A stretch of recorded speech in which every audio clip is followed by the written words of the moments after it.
પંચમહાલના ગોધરા શહેરમાં મોટી રાત્રે બે ડિવિઝન પોલીસ સ્ટેશન બહાર ભારે હોબાળો સર્જાયો હતો, જ્યાં એક સમુદાયના લોકોનું ટોળું એકત્રિત થતું જોવા મળ્યું. ત્યારે સમગ્ર ઘટનાની શરૂઆત ત્યારે થઈ જ્યારે નવરાત્રી જેવા સંવેદનશીલ તહેવારને ધ્યાનમાં રાખીને પોલીસ તંત્રે એક સોશિયલ મીડિયા ઇન્ફ્લુએન્સરને કોઈ પણ વિવાદાસ્પદ પોસ્ટ ન કરવા માટે સ્ટેશને બોલાવ્યો હતો. ગેરસમજને કારણે એક જ સમુદાયના લોકોનું ટોળું પોલીસ સ્ટેશન બહાર એકઠું થયું હતું.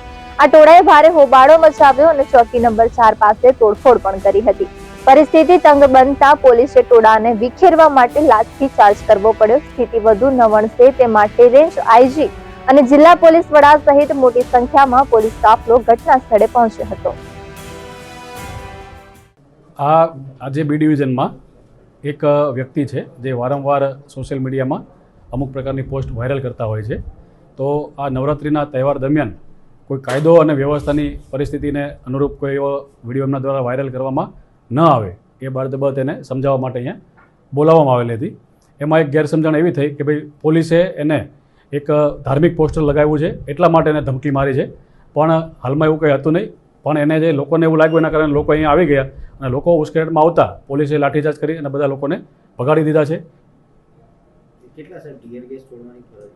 ના, હાલમાં તો અમારે કોઈ એવી જાણ નથી થયેલી. ટીયર ગેસ છોડવાની કોઈ ફરજ નથી પડેલી, પણ એ લોકોને સમજાવટથી અમે બધા આગેવાનો સાથે ફૂટ પેટ્રોલિંગ કરી અને બધાને એવો મેસેજ આપવા માટે કોશિશ કરી છે કે ભાઈ એવો કાયદો અને વ્યવસ્થાને લગતી એવી કોઈ બાબત નથી, પણ જે આ ટોળું આવેલું હતું એને વિખેરવા માટે અમે લાઠીચાર્જ કરેલો હતો.